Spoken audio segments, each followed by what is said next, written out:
dans les entrailles obscures de l'Odyssée, la seule loi qui comptait encore pour Mara était celle de la rouille qui rongeait lentement les cadres du vaisseau-monde. Mon antre sentait l'ozone brûlé et la vieille sueur. La lumière d'un panneau de contrôle arraché à une épave éclairait par saccades les schémas que j'avais griffonnés sur les parois métalliques. Des équations de dégradation de boucliers, des modèles de failles résonantes. La preuve étalait en une frise folle que nous allions tous mourir. La graisse des conduits collait à mes doigts, laissant des empreintes maculées sur les chiffres. Chaque trace était un rappel. J'avais prévenu. Il n'avait pas écouté. Maintenant, l'odeur de mon échec était aussi tangible que cette crasse. Je passais le dos de ma main sur mon front. La peau y était tendue, striée de fines lignes que les ombres des tuyauteries au verre raides creusaient davantage. Mes yeux brûlaient. Je fixais le point central du schéma, la faille que j'appelais la cicatrice. La doctrine de préservation disait que les boucliers étaient parfaits, œuvre immuable des fondateurs. Un mensonge. Une faille de synchronisation dans les modulateurs principaux se propageait, silencieuse comme la rouille. Un impact mineur au mauvais endroit, au mauvais cycle, et l'énergie se retournerait contre le cœur. Elle le consumerait. La honte était un acide dans ma gorge. Je l'avalais chaque jour.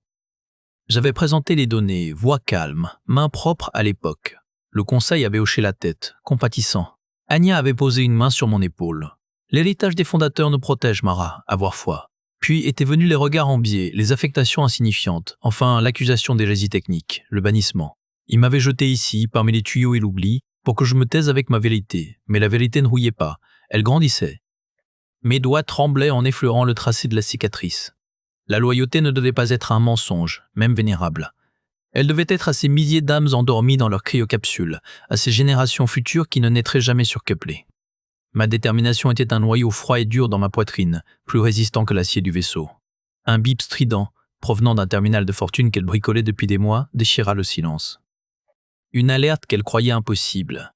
La signature de Ravin venait d'être détectée. La voix du commandant Valerius, filtrée par les parasites de la transmission pirate, était un glacier qui s'infiltrait dans son antre. Je collai l'oreille contre le grésillement du haut-parleur bricolé. Les mots étaient nets, coupants. Signature de classe Ravin confirmée. Distance, 3 jours à vitesse relative. Pas de panique dans sa voix. Rien qu'une froideur administrative. Le conseil répondit, les voix étouffées par la sécurité du canal.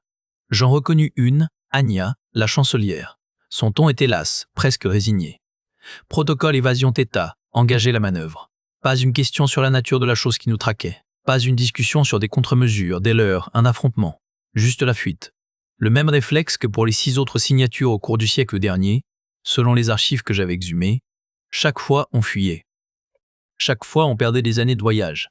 Mes ongles s'enfoncèrent dans la paume moite. L'odeur de moisi et de métal chaud me remplit les narines. Je fixai l'écran cathodique où serpentait le code du tracé de vol. Les coordonnées s'inscrivirent ligne après ligne, transmises par le commandement. Puis le plan s'afficha dans son intégralité. Mon sang se glaça. Le souffle me manqua. La trajectoire n'était pas une évasion aléatoire, un saut dans l'inconnu. C'était une ligne propre, directe. Elle alignait l'Odyssée sur le couloir de transit gravitationnel le plus stable de ce quadrant, l'autoroute parfaite, prévisible, pour nous et pour autre chose. Mes yeux allèrent du tracé à la modélisation de la cicatrice, toujours ouverte sur un autre écran. La faille dans les boucliers, elle rendait toute manœuvre brusque, tout virage serré, périlleux. Le conseil le savait, ils choisissaient donc la route la plus lisse, la moins stressante pour leur système fragilisé. Ils offraient une piste droite à un prédateur. Le froid en moi se transforma en une brûlure acide. Ce n'était pas de l'incompétence, c'était un calcul. Sacrifier des années de voyage pour éviter tout risque immédiat de panique, de combat, de vérité éventée. Préserver le mensonge calmant, même s'il nous menait droit dans la gueule du loup. Le bip du terminal s'éteignit. La transmission était terminée. Le silence de mon antre était désormais plus lourd que le bourdonnement des machines. Ils avaient choisi la fuite. Ma main se posa sur le métal froid du panneau de contrôle pirate. Je venais de choisir, moi aussi. Le plan de fuite s'afficha sur son écran. Son sang se glaça. La trajectoire n'était pas une évasion aléatoire. Elle alignait l'Odyssée sur un couloir de transit parfait, un véritable champ de chasse. Par la grille d'aération, Mara observait les visages innocents du marché de l'Atrium. Leur rire lui parvenait étouffé, lointain, comme une relique d'un monde auquel elle n'appartenait plus. Mon plan de fuite s'affichait sur l'écran. Mon sang se glaça. La trajectoire n'était pas une évasion aléatoire. Elle alignait l'Odyssée sur un couloir de transit parfait, un véritable champ de chasse. En dessous, un enfant lâcha un ballon aux couleurs vives. Il monta, tournoyant dans la lumière artificielle des plafonds, vers la verrière qui simulait un ciel. Un ciel factice protégé par des boucliers défaillants. Je regardais le ballon, puis la foule. Chaque visage était un point de données, une vie, Une charge. Le terminal émit un crépitement statique, rappelant sa nature pirate, son raccordement clandestin au canot de navigation. Les chiffres défilaient, confirmant l'horreur. La manœuvre de routine nous propulserait droit dans un nuage de débris dense, un piège gravitationnel que des boucliers à pleine puissance pourraient à peine effleurer. Dans leur état actuel, c'était une condamnation à mort étalée sur plusieurs heures. Le grignotage méthodique de notre coque, ma main trembla, pas de peur, de colère, une fureur si froide qu'elle brûlait. Ils avaient pris ma carrière, mon nom, ma place parmi eux. Maintenant, ils prenaient le peu qui me restait, la certitude que mon exil, au moins, les allait sauver. Même banni, j'avais cru servir de contrepoids à leur folie. Je n'étais rien, pas même un avertissement, je fermais les yeux. L'odeur de graisse industrielle et de poussière métallique me remplit les narines. L'odeur de mon royaume. Je l'avais respirée pendant des cycles, me persuadant que cette punition avait un sens. Plus maintenant. L'enfant en bas retrouva son ballon. Son rire, aigu, transperça l'épaisseur de la grille. C'était ce son-là, ce minuscule éclat de joie ignorante, qui brisa la dernière digue en moi. Pas pour le conseil, pas pour Valrius et ses certitudes de pierre. Pour ça. Pour le rire qui devait continuer, même s'il ne m'était plus destiné. J'éteignis l'écran. L'obscurité du conduit m'avala, plus totale que jamais. Mais en moi, une décision venait de s'allumer, nette et tranchante comme une lame. Je serrais les poings, mes cicatrices me rappelant le prix de la vérité. Puis je me faufilais plus profondément dans les conduits, en direction des archives techniques. J'avais besoin de preuves. Les schémas de trajectoire dansaient devant ses yeux, superposés aux archives des anciennes disparitions. La corrélation était parfaite, une sinistre étoile de la mort. Mes doigts tremblaient sur l'interface de la niche de données, un terminal oublié greffé au senseur de la coque. Les lignes de code défilaient, sèches, implacables. Chaque calcul confirmait la faille. Pas une théorie, pas une hypothèse de paria, une réalité mathématique. Les boucliers énergétiques présentaient une résonance périodique, un point aveugle qui se répétait tous les 47 cycles. Exactement l'intervalle entre les disparitions des autres arches dans les chroniques censurées. L'Odyssée venait d'entrer dans ce couloir de transit. Un grésillement statique fusa des haut-parleurs encrassés, suivi d'une note basse, un gémissement métallique qui parcourut la structure. La vibration me traversa les os. Ce n'était pas dans les schémas. C'était physique. Le vaisseau souffrait. Puis les sirènes hurlèrent. Le son déchira l'air vicié des bas-fonds, une clameur stridente qui fit vibrer la plaque de métal sous mes pieds. Alerte de proximité, niveau 5. La procédure dictait le confinement, la prière au fondateur. Je restais figé. Le regard arrivait sur l'écran où les points rouges convergeaient. Les chasseurs. Ils étaient là. Ils avaient senti la faille, comme un requin sent le sang dans l'eau. Le hurlement des sirènes s'éteignit brutalement. Le silence qui suivit fut pire, épais, chargé d'une pression qui me comprima les tympans. Ils avaient coupé les alertes générales, pour ne pas paniquer le troupeau. Le statut sur l'écran passa du rouge critique à un vert mensonger. Transit nominal, tous les systèmes opérationnels. Je vis alors le relevé du cœur énergétique. La puissance des boucliers venait d'être réduite de 30%, détournée vers les systèmes internes, la lumière des couloirs, le recyclage de l'air. Préserver l'illusion du normal. L'équation était simple, glaciale.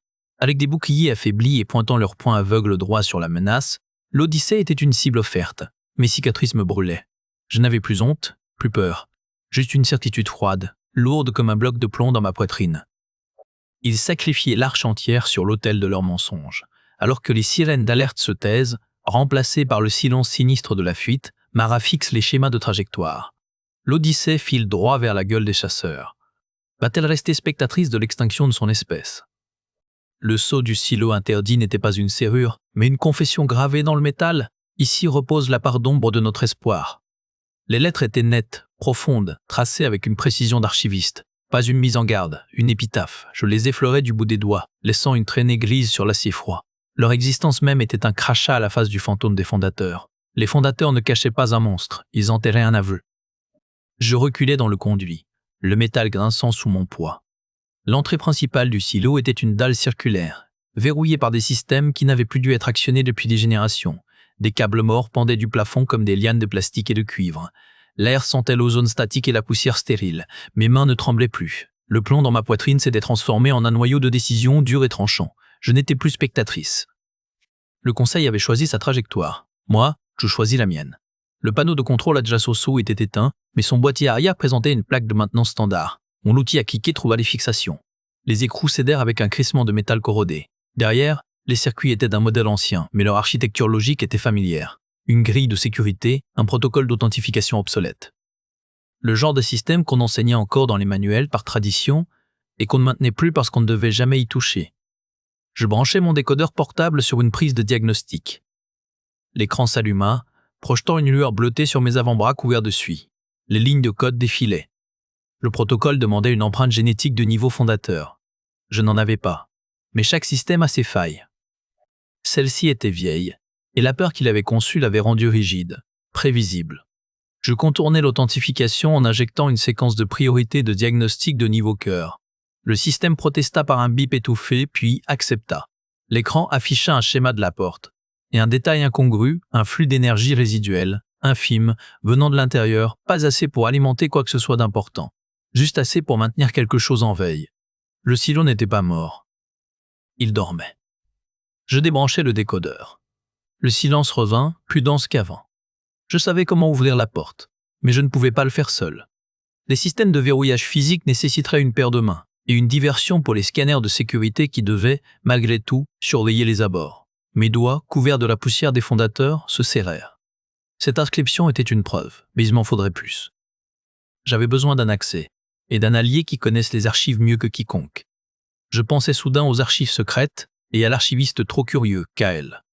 Kael sursauta en la voyant émerger de l'ombre des serveurs. « Vous êtes banni, vous ne devriez pas être ici. » Sa voix était un chuchotement tendu, ses yeux écarquillés balayant les couloirs derrière moi. Je voyais les fines cicatrices sur ses doigts se crisper autour d'une tablette d'archives. « J'ai besoin de toi, » dis-je, sans préambule. Ma propre voix était rauque, mangée par les vapeurs des conduits. Je laissais tomber les mots comme des pierres. Le silo interdit n'est pas vide, il consomme de l'énergie, une trace infinitésimale mais constante, son visage pâli. Le dogme frappait là, le silo était scellé, mort, tabou, le nier c'était nier les fondateurs. C'est impossible, les systèmes mentent, tout comme ils ont menti sur la cicatrice. Je m'approchai d'un pas. L'odeur de la poussière ancienne collait encore à mes vêtements. Tu as déjà vu des choses, Kael, des fragments qui ne collent pas. Je le vois dans tes yeux. Il recula, butant contre un rack de données périmées. Son regard fuyait le mien, se posant sur les lignes de code figées dans le verre dépoli. Même si c'était vrai, c'est l'interdit, la peine et l'expulsion. La peine pour la cicatrice non réparée et l'extinction. Je sortis le décodeur de ma poche, affichant l'inscription énergétique. La ligne plate, avec ce minuscule pic régulier, le battement de cœur du tombeau. Il fut en suivant un schéma. La signature de Havard les poursuit parce qu'ils prennent toujours la même route. C'est une boucle mortelle. Il y a une réponse dans ce silo, et j'ai besoin de toi pour y entrer. Il ferma les yeux, un long silence, seulement rompu par le bourdonnement lointain des ventilateurs. Je pouvais presque sentir le conflit en lui, la loyauté envers l'ordre se fracassant contre une vérité plus grande. « Pourquoi moi ?» murmura-t-il enfin. « Parce que tu es le seul archiviste qui ait jamais posé des questions, parce que tu sais où sont les schémas des conduits techniques non référencés, ceux qui mènent aux portes secondaires du silo. » Il ouvrit les yeux. Une lueur nouvelle y brillait, fragile mais décidée. La peur était toujours là, mais elle était dépassée par autre chose. Une soif, celle que je reconnaissais. Les archives originelles, il y a des mentions de procédures de contournement, pour la maintenance avant le grand scellement. Il parlait vite maintenant, ses doigts volant sur sa tablette. Des schémas complexes surgirent, des réseaux de tunnels comme des veines. Mais c'est gardé. Des scanners thermiques, des analyseurs de flux d'air. Donne-moi les chemins et les codes. Je gérerai le reste. Il hésita une dernière seconde. Puis son épaule s'affaissa, dans un geste de reddition ou de libération. Il retira une puce datasquelette de sa tablette. Les conduits de refroidissement principaux, c'est le seul chemin non surveillé.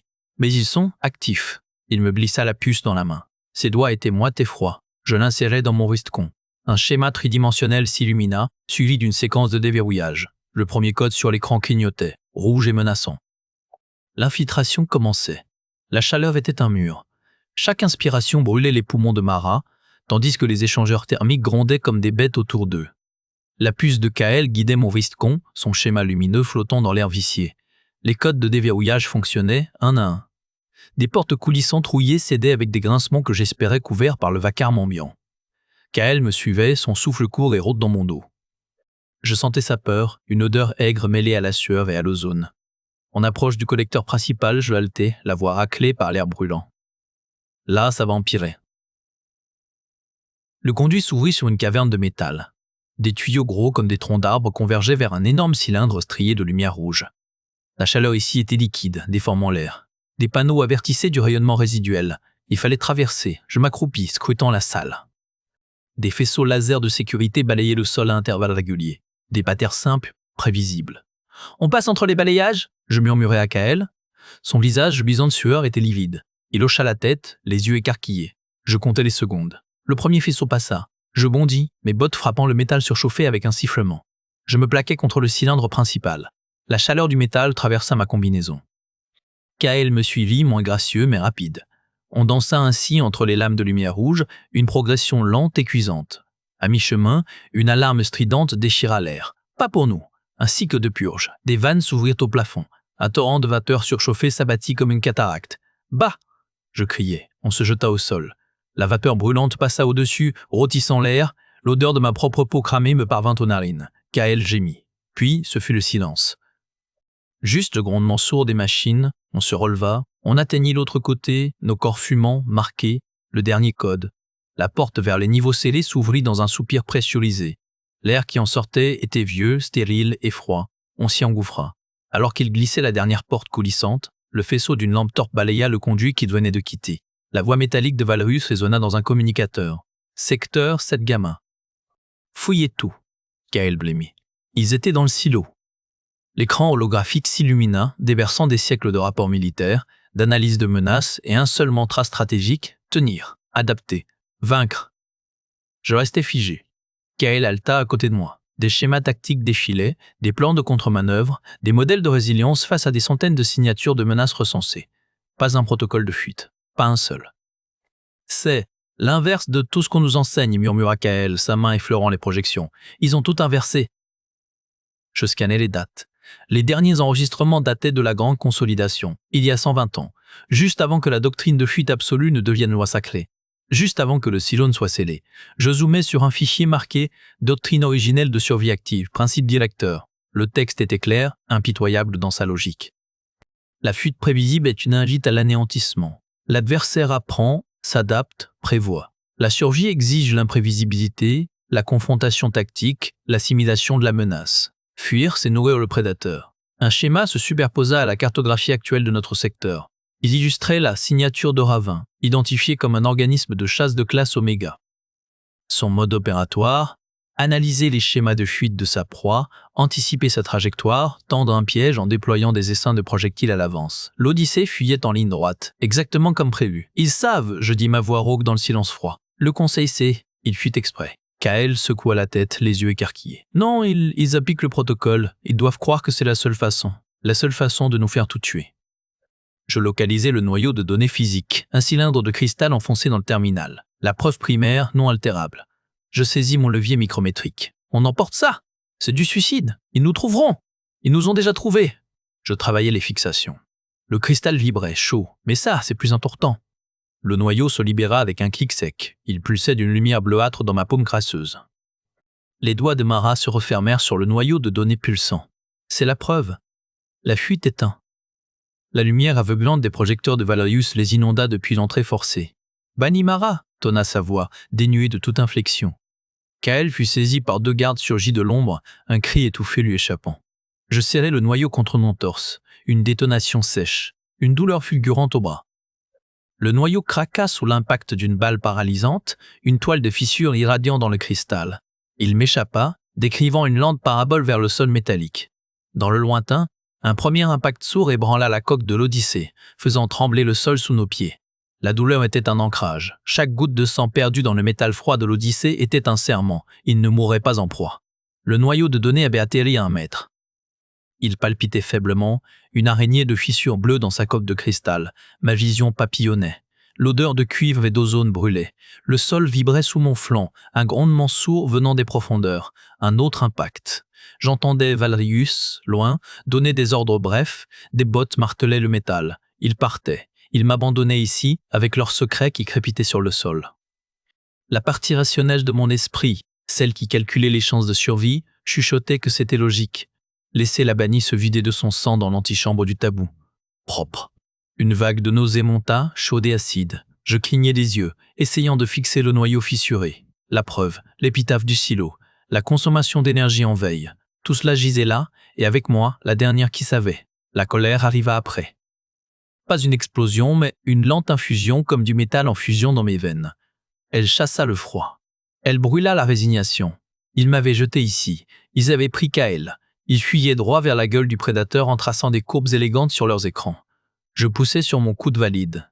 L'épaule gauche répondit par un éclair blanc, silencieux et absolu. Je mordis l'intérieur de ma joue jusqu'au sang. Le goût salé me ramena à la surface. Je rampais. Une traction du bras droit, une poussée du genou. Le métal raclait ma joue. Chaque centimètre était une victoire. Le noyau pulsait, plus fort à mesure que je m'en approchais. Pas une panne, une opportunité.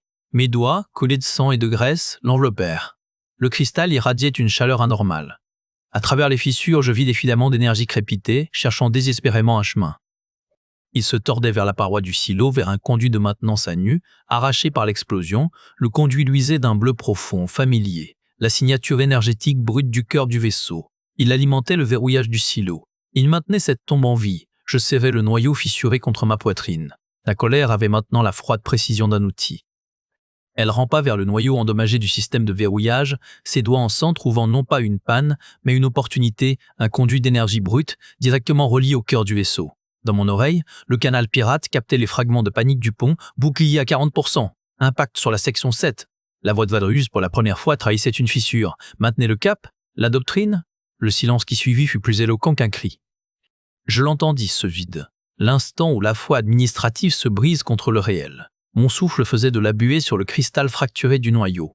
Les filaments d'énergie crépitaient, attirés par le conduit bleu du cœur. Je compris alors la connexion. Le silo ne consommait pas d'énergie. Il en détournait. Une fraction infime, siphonnée en permanence depuis le réacteur principal pour maintenir cette tombe scellée. Les fondateurs avaient ligoté leur secret au moteur même du vaisseau. Pour l'ouvrir, il faudrait soit le couper du cœur, soit utiliser la faille que je tenais. Le canal crachota de nouveau. Une voix jeune, déchirée par la terreur. Ils anticipent chaque correction de trajectoire. C'est comme s'ils. Silence sur ce canal. Valerius coupe en net. Mais le dommage était fait. La panique, une odeur métallique dans les communications. La doctrine de préservation, fuir en ligne droite, prévisible, pour économiser l'énergie, menait droit dans leurs griffes. Mes doigts, brûlant autour du noyau, ne tremblaient plus. La colère avait fini de brûler. Elle s'était solidifiée en une lame. Je savais ce qu'était la signature de Ravin maintenant. Pas un monstre, un prédateur. Et nous étions la proie qui court en ligne droite, facile à anticiper. Une alerte sourde gronda dans la structure. Un gémissement de métal fatigué. Le vaisseau entier tressaillit. Un nouvel impact, plus proche. Puis, dans mon oreille, un clic net. Le canal sécurisé que j'avais forcé en piratant les systèmes de porte s'ouvrit. Pas de bruit de fond. Juste une voix, dépouillée de tout artifice, directe et nette comme un scalpel. Ingénieur Mara, Valerius, votre cicatrice, elle est notre seule issue. La question était un aveu, nu, cru. Il ne demandait pas une réparation, une déviation, intégralisation. Utiliser la faille dans les boucliers, non pas pour la colmater, mais pour en faire une arme, pour nous jeter dans une direction que les chasseurs n'attendaient pas. Je regardais le conduit bleu, puis le noyau fissuré dans ma main, l'énergie du cœur, le secret du silo, tout était lié, le système entier tenait à mon fil. Sous ses doigts, le schéma énergétique de l'Odyssée palpita. Je ne réparais pas, j'opérais, je greffais la colère des bas-fonds directement dans la horte du vaisseau. Ta réponse, Mara. La voix de Valerius dans mon oreille était une lame froide. Je vais te donner plus qu'une issue, commandant, je vais leur donner un souvenir. Je coupais la combe. Le silence était un carburant, ma console de fortune, un assemblage de pièces volées et de circuits brûlés, affichait l'anatomie du désastre. La cicatrice n'était plus une faille à colmater, c'était un conduit, une artère ouverte directement dans le cœur palpitant de la fusion. Mes doigts, encore noircis de la suie des conduits, dansèrent sur les interfaces de contournement. Chaque saut de sécurité désactivé était un péché, chaque verrou craqué, un serment brisé. Kael, le chaîne principal. Maintenant, ma voix était rauque. C'est fait. La redirection passe par les anciens collecteurs d'urgence. Le système les considère comme morts depuis des siècles. Mais Mara, le fusil est instable. Une surcharge de 0,4%. Et nous ne serons plus qu'un souvenir dans le vent solaire. Je sais. La chaleur montait dans le nœud de jonction. L'air vibrait, chargé d'ozone et d'une tension presque palpable. Sur mes écrans, le flux du cœur, ce torrent d'énergie bleue pure qui maintenait la vie à bord, se divisait. Une partie continuait son cours vital. L'autre, un filet déviant et sauvage, s'engouffrait dans le réseau mort que j'avais réveillé. Il suivait le chemin de la cicatrice, épousant la fissure dans les boucliers. Le métal autour de moi se mit à gronder. Un gémissement profond, comme si l'Odyssée sentait la violation. Les lumières fluorescentes clignotèrent, puis passèrent au rouge sang. Les alarmes muettes dansaient sur mes écrans, une litanie silencieuse d'infractions. Je poussai le régulateur final. La résistance fut physique, un retour de force dans la manette qui me tordit le poignet. Puis, ce fut le silence. Un silence de tombe plus effrayant que le hurlement des sirènes. Sur le schéma principal, le long de la ligne de faille du bouclier tribord, quelque chose naquit. Une concentration de courbes de puissance, une accumulation vorace. Mon interface la modélisa en temps réel, traçant les contours d'une bouche démesurée, d'une gueule faite de pure énergie en attente. Un rugissement sourd parcourut la coque. Les lumières vacillèrent. Dans mon interface de fortune, une mâchoire d'énergie pure se matérialisa, alignée avec la trajectoire des chasseurs. L'Odyssée montra ses dents. L'écran de diagnostic montrait les 3 signatures des chasseurs, hésitantes, face à la nouvelle signature énergétique monstrueuse de l'Odyssée. Ils ne mordraient pas. Pas encore. La mâchoire d'énergie, un arc de plasma instable maintenu à grand-peine par les boucliers distordus, grondait dans la structure. Mes écrans de bricolage surchargeaient, inondant le nœud de jonction d'une lueur crue. La chaleur était celle d'un four. L'arme était prête, mais les prédateurs restaient à distance, méfiants. Ils analysaient, ils attendaient. Le canal concrépita. Valerius. Sa voix avait perdu son détachement administratif. Elle était usée, tendue par les mêmes câbles qui menaçaient de céder sous mes doigts. La concentration énergétique est anormale. Ils l'aperçoivent comme une menace statique, une défense. Chpra. Je serrais les dents. La sueur coulait dans mon cou brûlante. Ils veulent une cible en mouvement, une fuite, oui. Le silence qui suivit était plus lourd que le grondement du réacteur. Je compris avant qu'il ne parle. La logique était implacable, glaciale. Le plan exigeait un appât, quelque chose de petit, de rapide, de vulnérable, quelque chose qui fuit pour de vrai. Sur l'écran tactique, une 4e signature se détacha du flanc de l'Odyssée. Un vaisseau de commandement léger. Son transpondeur clignotait, Valerius 1. Ils ont besoin d'une proie qui fuit. La voix de Valerius était d'un calme absolu, presque apaisant. Je leur en donne une. Mara, faites que ceci compte. Le petit vaisseau jaillit dans le noir, propulseur poussé au maximum. Une traînée bleue, frêle et courageuse, se dessina contre l'immensité. Les 3 signatures des chasseurs vibrèrent d'un seul élan. L'hésitation se brisa, remplacée par une fin soudaine, précise. Ils virèrent, formation serrée, et fondirent sur lui. Mon cœur se serra. Mes doigts étaient déjà sur le déclencheur virtuel, tremblant. Sur l'écran de visée, le réticule rouge encerclait, sans pitié, la petite lueur bleue du vaisseau de Valerius. La victoire n'avait pas le goût de la gloire, mais de la cendre et du métal fondu. Elle sentait le sacrifice. Le monde se rétracta en un point de silence blanc. Puis l'antichambre explosa de lumière, non pas en éclats, mais en une colonne liquide et verticale qui traversa le plafond, le pont et l'espace au-delà. L'arme du silo ne tira pas. Elle s'ouvrit, une artère coupée dans le flanc de la réalité. La lumière engloutit la petite lueur bleue de Valerius. Elle engloutit les 3 signatures de Ravin. Elle ne les vaporisa pas, elle les défit, les pixels d'un tableau effacé par un torrent d'eau blanche. Puis le contre-coup frappa. L'Odyssée hurla. Une convulsion de titan parcourut ses entrailles d'acier. Les dalles du sol se soulevèrent comme des vagues gelées. Des conduits explosèrent dans un geyser de vapeur brûlante et de fragments tranchants. Je fus projeté contre la console, l'impact arrachant un cri à ma gorge déjà ravagée. Les lumières vacillèrent, moururent, puis revinrent dans une lueur d'urgence cramoisie. Dans le noir qui suivit le rugissement de la déchirure, un silence nouveau s'installa, plus profond, atteint. Je me traînais sur les coudes, le goût du cuivre dans la bouche. Les écrans de la console étaient morts, carbonisés, mais à travers la brèche fumante dans le plafond, je pouvais voir, par les couches de ponts éventrés, un morceau de la coque extérieure. Là où il y avait eu le vaisseau de Valerius et les prédateurs, il n'y avait plus rien. Rien qu'un vide propre, étrangement calme. Une stérilisation. L'Odyssée respirait encore. Mais ses gémissements étaient ceux d'une bête éventrée. Des alarmes lointaines ululaient, faibles comme des plaintes. La gravité artificielle papillonnait, faisant danser la poussière et le sang en suspens étrange. Je m'hissais contre la console froide. Mes mains tremblaient, mais ce n'était plus de la peur. C'était l'épuisement de toute chose. Valerius était parti. Sa dernière stratégie, calculée et froide, avait fonctionné. Il avait été l'appât, et moi le piège. La doctrine de préservation était morte avec lui. Elle s'était fracassée contre la nécessité impure du salut. Dans le silence assourdissant qui suivit, une seule certitude demeurait, l'Odyssée respirait encore, mais il lui restait une dernière plaie à cautéliser. Elle émergea des entrailles comme un spectre, vêtue de fumée et de détermination, pour trouver un trône de débris. Le pont principal était une cathédrale brisée. La lumière vacillante des panneaux d'urgence teintait les visages d'un rouge d'agonie. L'odeur âcre du métal brûlé et de l'ozone brûlé emplissait l'air stagnant. Au centre, là où le poste de commandement avait été, s'élevait un amas de consoles fondues et de conduits tordus. Je m'y adossai. C'était froid. Ils étaient tous là. Des survivants, des techniciens aux uniformes déchirés, le regard vide. Les membres du conseil, robes souillées, rassemblés autour d'Anya comme des poussins apeurés. Et Kael, debout à l'écart, les mains crispées, ses cicatrices pâles visibles même à cette distance. La chancelière Anya se détacha du groupe. Son pendentif ancien capta une lueur errante. Ses yeux d'une tristesse infinie, se posèrent sur moi. Il n'y avait plus de surprise. Seulement une lassitude profonde. Maha de la section technique, sa voix était calme, usée par les alarmes. Vous avez violé le sceau, vous avez activé le silo interdit. La sentence est claire. Un murmure parcourut le conseil. Quelqu'un toussa, je ne bougeais pas. La douleur dans mon flanc était un feu sourd, une encre. Je laissais mon regard parcourir leur visage la peur, la confusion, l'indignation feinte. La sentence, je dis, ma voix plus rauque que je ne l'aurais voulu, s'applique aux traîtres ou aux imbéciles. À vous de choisir. Enya ne s'y pas. Vous vous défendez par l'insulte? Je me défends par les chiffres. Je levai une main, le bras lourd. Le silo n'était pas une tombe, c'était un réservoir. En veille permanente, il siphonnait 0,7% du flux du cœur énergétique. Une marge infime selon la doctrine. Une marge vitale selon les lois de la physique. Kael fit un pas en avant. Personne ne le remarqua, sauf moi.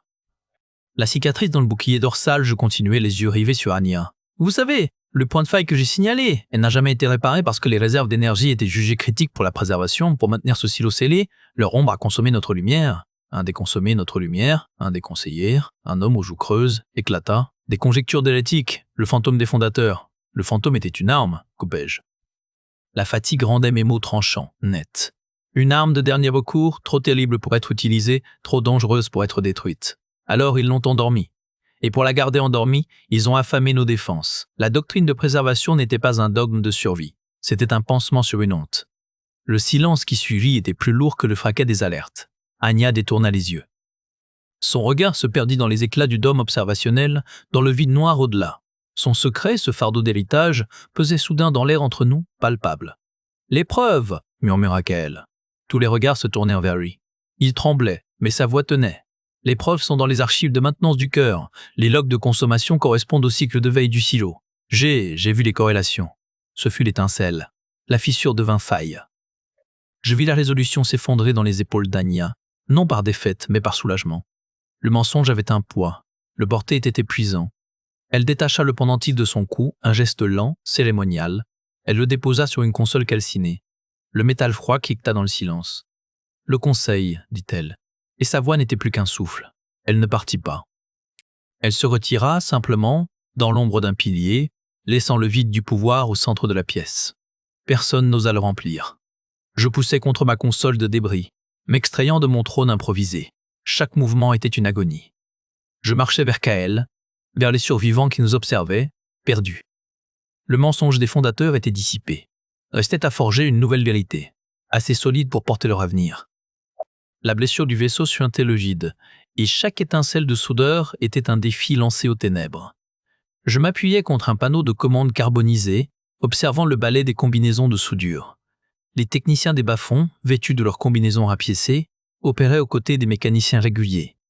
Leurs gestes étaient d'abord hésitants, puis se synchronisaient sous la pression du compte à rebours affiché sur l'écran fissuré. Kael coordonnait les flux d'énergie, ses doigts cicatrisés voltigeant sur l'interface. Il ne parlait plus de doctrine, seulement de joule et de pression. Une main me tendit un chalumeau à plasma. Un ancien membre d'équipage, son uniforme maculé de suie, évitait mon regard. Le joint principal, là où la torsion est la plus forte. Vos calculs sont les seuls qui tiennent. Je pris l'outil. Le poids me fit presque ployer. La douleur dans mon torse était un feu sourd, constant. Je m'approchai de la déchirure. La cicatrice. Elle ressemblait à une bouche figée dans un hurlement. Les bords du polymère métal fondus par l'impact. Au-delà, à travers les couches internes endommagées, je sentais presque le grondement du cœur énergétique, un battement fiévreux. Kael, l'alimentation du secteur 7. Verrouillé. Je pressai la gâchette. Le jet de plasma bleu-blanc jaillit, aveuglant. La chaleur me frappa au visage, séchant la sueur et le sang. Je guidai la flamme le long de la fissure, fusionnant les couches. La matière criait en se réunissant. Mes muscles tremblaient. Le monde se réduisit à cette ligne de lumière bleue, à cette suture entre la survie et le néant. Une ombre se plaça à côté de moi. Un autre soudeur, un bas-fondier au visage bluriné, appliquait un scellant cryogénique sur l'arrière de ma soudure. Nos travaux se rencontrèrent sans un mot. Ses yeux croisèrent les miens une fraction de seconde. Il hocha la tête. C'était tout. Les heures se dissolvèrent dans la lueur des arcs électriques et l'odeur âcre de l'ozone et du métal roulant. Des mains me passèrent des plaques de renfort, m'aidèrent à maintenir une poutre tordue. Les voix échangèrent des chiffres, des avertissements. Aucun titre, aucune fonction, seulement des actions. Quand le dernier joint fut scellé, ce ne fut pas seulement le métal qui fut réparé, mais le fragile tissu de leur communauté. Les écrans clignotèrent au vert. La pression se stabilisa. Un silence tomba, lourd de fatigue et d'incrédulité. Je laissai tomber le chalumeau. Le son résonna dans le hangar silencieux. Autour de moi, des hommes et des femmes, réguliers et bannis, s'observaient, couverts des mêmes stigmates de suie et de fatigue. Le cœur énergétique vibrait à présent d'un ronronnement régulier, apaisé. La menace immédiate était conjurée, mais le vide laissé par Anya au centre de la passerelle de commande, lui, attendait toujours. Et le silo, plus bas, continuait de murmurer dans le noir, alimenté par cette énergie que nous venions de sauver. Notre vérité neuve devait maintenant lui faire face. Les étoiles filaient, indifférentes, devant la cicatrice luisante qui marquait désormais la joue de l'Odyssée. Debout dans l'observatoire principal, je laissais le froid de la paroi transpercer ma paume. La brûlure sur ma hanche n'était plus qu'une douleur sourde, un rappel gravé dans la chair. Derrière moi, le murmure feutré de la foule. Ils étaient venus, réguliers et anciens bannis, pour regarder le vide que nous avions traversé. Le champ de débris de la signature de Ravin flottait loin derrière nous, un nuage funèbre éclairé par l'éclat lointain d'une étoile. Kael s'approcha, le pas silencieux sur le sol poli. Ses mains, désormais libres de leurs gants d'archiviste, portaient de nouvelles cicatrices, fines et pâles, souvenirs de nos derniers travaux dans les entrailles des systèmes de navigation. Il ne regardait pas les étoiles, mais les visages reflétés dans la vitre. « Ils savent maintenant », murmura-t-il. « Pas pour moi, pour lui-même. » Il savait. La doctrine de préservation avait été déchirée en place publique, ses mensonges exposés comme un circuit à nu. La trajectoire de fuite imposée par le Conseil, ce piège gravitationnel déguisé en salut, était désormais enseignée dans les modules d'histoire comme l'exemple ultime de la foi aveugle. Anya n'était plus chancelière. Elle avait choisi le silence des quartiers d'études, son visage autrefois impassible marqué par une lassitude que même les protocoles ne pouvaient effacer. Sa résignation avait scellé son sort bien avant notre révolte. Le vrai pouvoir, à présent, ne siégeait pas sur une passerelle. Il résidait dans la mémoire. Kael en était le gardien. Son nouveau titre, archiviste en chef de la vérité intégrale, pesait lourd sur ses épaules, mais ses yeux ne portaient plus l'ombre du doute. Seulement la détermination froide de celui qui a catalogué le prix du mensonge. Et moi. Le Conseil m'avait offert un siège. J'avais refusé. Les titres, les rangs, c'étaient les ornements de l'ancien monde, les chaînes qui avaient failli nous anéantir. Il m'avait alors donné autre chose. Une clé. Une seule. Et une fonction sans nom officiel, mais comprise de tous. Gardienne du silo. L'épitaphe des fondateurs, ici repose la part d'ombre de notre espoir, brillait maintenant derrière une paroi de verre trempé, dans un sas scellé mais plus interdit. Nous ne l'avions pas ouvert, pas encore. Son bourdonnement persistant, ce drain énergétique minimal qui le maintenait en veille, était désormais supervisé, mesuré, étudié. C'était une épine dans le flanc du vaisseau, une question incarnée. Son mystère était devenu le fondement de notre nouvelle loi. La doctrine de la vigilance active. Ne plus fuir. Observer, questionner, se préparer. Préserver non pas par l'immobilité mais par la compréhension fut-elle douloureuse. La préservation avait besoin de crocs pour survivre. Une enfant, tenue sur les épaules de son père près de moi, pointa un doigt vers la cicatrice sur le flanc du vaisseau. C'est là où on s'est défendu, sa voix claire et sans peur trancha le murmure ambiant. Son père, un technicien des boucliers dont j'avais croisé le regard terrifié pendant la crise, hocha la tête, grave. Oui, et on se défendra encore s'il le faut. Ce n'était pas du bellicisme, c'était un fait, froid, précis, comme l'avait été ma colère avant qu'elle ne se cristallise en cela. Je quittai la baie d'observation, laissant la foule à ses contemplations. Mon chemin ne menait pas vers les quartiers supérieurs, mais vers les profondeurs. Les ascenseurs, réparés, chuchotaient dans leur puits. Je descendis au-delà des derniers niveaux habités, dans le territoire des murmures mécaniques et de l'air recyclé vieux de plusieurs siècles. La porte du sas devant le silo interdit était sobre, dépourvue des sceaux et des avertissements hystériques d'antan. Un panneau indiquait simplement « Chambre de la mémoire inachevée, accès réglementé ». Je glissai ma clé. La serrure humait, discrète. Je n'entrai pas. Je m'adossai au montant froid, laissant le silence m'envelopper, écoutant le faible vrombissement qui venait de derrière la porte blindée. Le secret des fondateurs patientait. Notre vérité à nous, fragile et récente, devait d'abord s'affermir avant de pouvoir le confronter. Nous n'étions plus des fuyards aveugles, mais des navigateurs. Leur lumière ne serait plus douce, mais elle brillerait, vigilante et inaltérable, jusqu'à la fin du voyage. Mara posa une main sur la paroi froide, sentant le bourdonnement profond du cœur. Ils n'étaient plus des fuyards aveugles, mais des navigateurs. Leur lumière ne serait plus douce, mais elle brillerait, vigilante et inaltérable, jusqu'à la fin du voyage. La préservation avait besoin de crocs pour survivre, et désormais, nous en avions. Les cycles passèrent, mesurés non plus par les rituels du Conseil, mais par les battements réguliers du cœur et les rapports de maintenance. La cicatrice sur le flanc de l'Odyssée était devenue une marque de fierté, une cicatrice de survie que chaque enfant apprenait à reconnaître. Les réparations avaient tenu, renforcées par une nouvelle génération d'ingénieurs formés à la vigilance active plutôt qu'à la préservation aveugle. Je me tenais dans la salle de contrôle du silo, un espace dépouillé et fonctionnel que nous avions aménagé autour de la chambre scellée. Des écrans affichaient en permanence les données énergétiques. Le drain constant de 0,7% du flux du cœur, stable comme un pool. Kael avait supervisé l'installation des capteurs, assurant que chaque fluctuation serait enregistrée, analysée, comprise. La corrélation est confirmée, dit Kael en entrant, une tablette à la main. Ses cicatrices semblaient moins visibles maintenant, ou peut-être était-ce simplement que son assurance les avait effacées. Les pics d'activité du silo correspondent exactement aux périodes où la signature de Ravin était détectée dans le passé. C'était un système d'alerte, pas seulement une arme, je hochais la tête, cela faisait sens.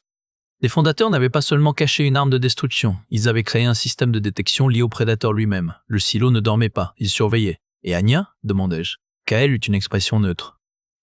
Elle travaille dans les archives historiques, elle compile les erreurs du conseil, les justifications qu'ils utilisaient, elle dit que c'est sa pénitence. Je ne répondis pas. La pénitence était un concept de l'ancien monde. Dans le nouveau, on agissait, on réparait, on se préparait. La porte du SAS s'ouvrit et une jeune technicienne entra, son uniforme fraîchement nettoyé mais déjà marqué par les travaux dans les conduits.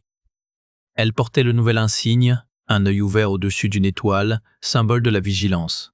« Gardienne Mara », dit-elle, respectueuse mais sans crainte. Le rapport du cadran avant est prêt. Aucune signature anormale.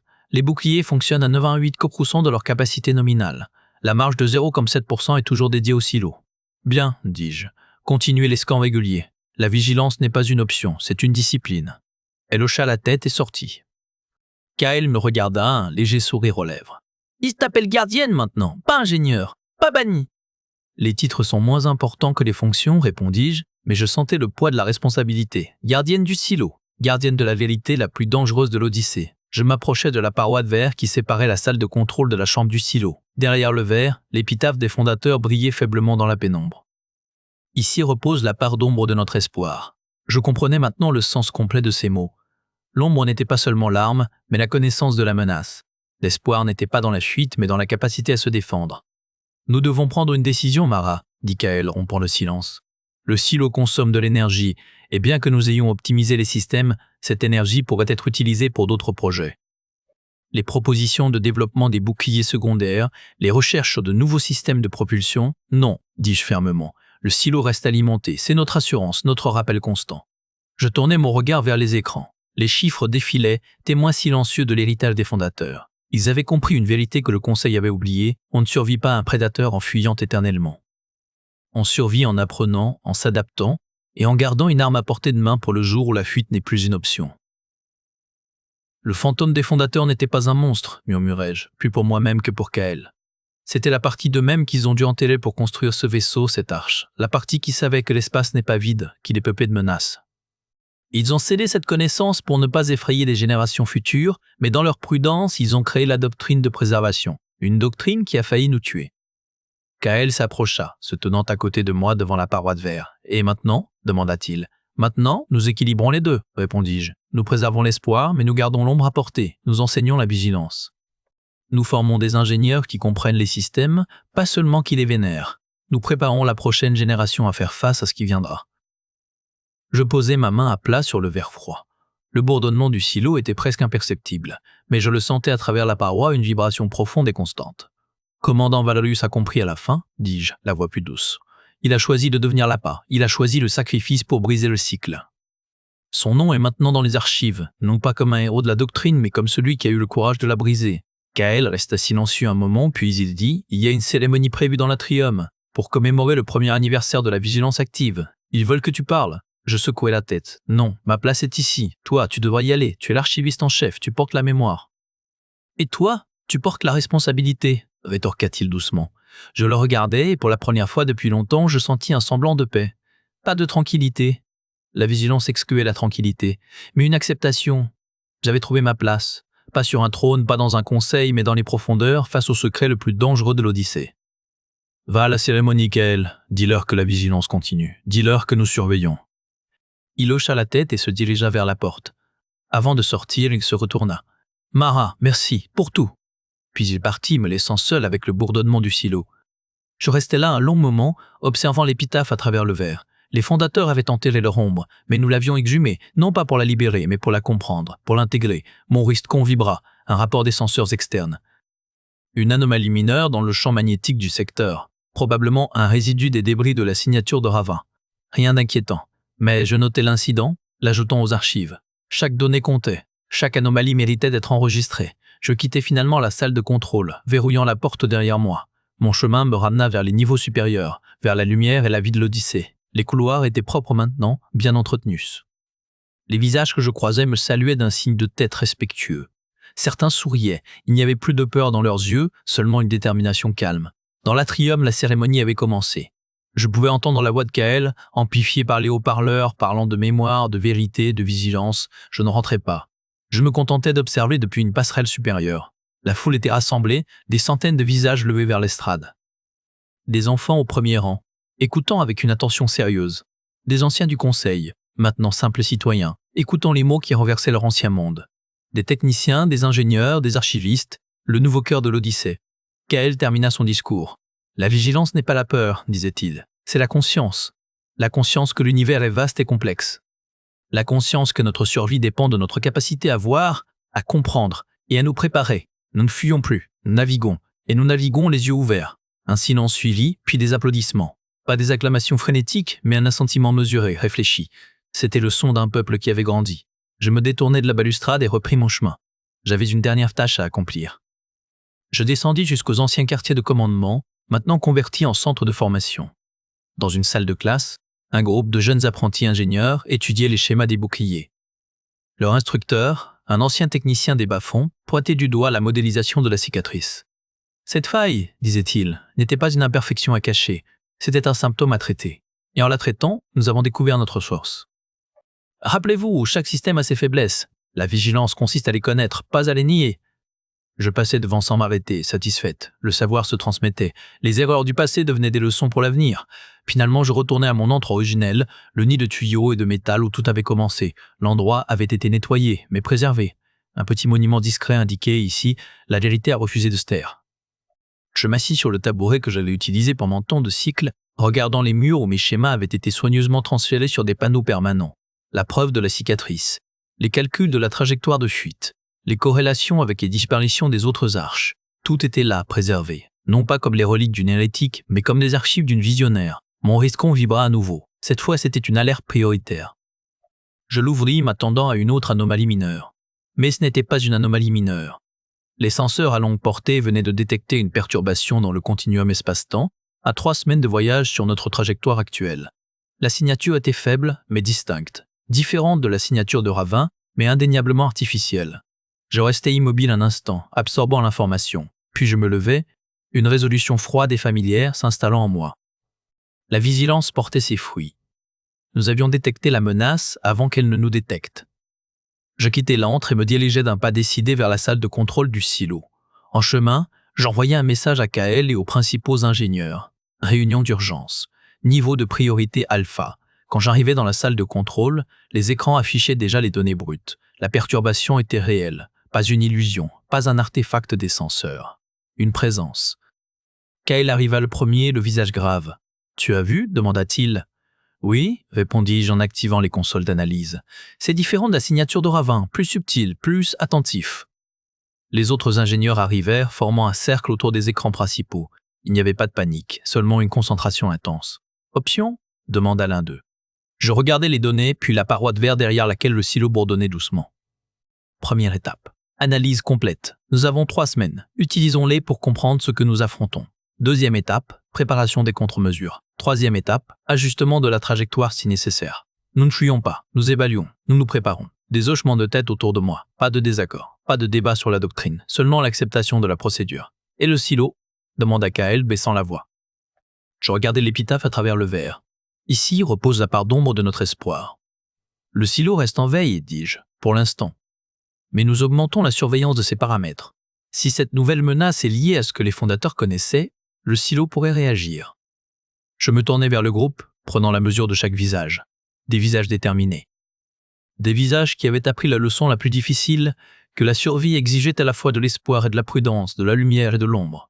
La vigilance active n'était pas une fin, déclarai-je. C'était une préparation, Maintenant, nous voyons à quoi nous nous sommes préparés, travaillés, analysés et préparés. Je veux un rapport complet dans 6 heures. Ils se dispersèrent, retournant à leur poste avec une efficacité calme. Kael resta à mes côtés. Tu penses que c'est une autre menace ? Demanda-t-il. Je pense que l'univers est vaste, répondis-je, et que les fondateurs savaient des choses qu'ils n'ont pas toutes écrites dans leurs archives, mais peu importe ce que c'est, nous y ferons face, les yeux ouverts. Je m'approchai de la console principale, posant mes mains sur la surface froide. Sur l'écran, la perturbation dans le continuum scintillait, un point d'interrogation dans le vide. L'Odyssée poursuivait sa route, portant son héritage de mensonges et de vérité, d'ombre et de lumière. Mais nous n'étions plus les mêmes. Nous avions appris à voir dans les deux. La vigilance était notre nouvelle loi, et elle nous guiderait, quelles que soient les ténèbres à venir. Je levai les yeux vers les étoiles visibles à travers le dôme d'observation. Quelque part là-bas, Kepler attendait, notre destination promise. Mais le voyage lui-même était devenu notre destination. Chaque jour de vigilance, chaque menace surmontée, chaque vérité découverte, c'était cela notre véritable héritage. Et moi, Mara, ancienne bannie, désormais gardienne, je veillerai, pour eux, pour tous ceux qui riaient dans l'atrium, pour tous ceux qui étudiaient dans les salles de classe, pour tous ceux qui dormaient dans les cryocapsules, rêvant d'un monde qu'ils n'avaient jamais vu, je veillerai. Le bourdonnement du silo derrière moi était un rappel constant. La part d'ombre de notre espoir veillait aussi. Et ensemble, ombre et lumière, nous naviguerions vers l'avenir. Les écrans clignotaient, les données affluaient, et le grand vaisseau monde poursuivait sa route, cicatrisé mais plus fort, vigilant mais plein d'espoir. Le voyage continuait, et nous étions prêts.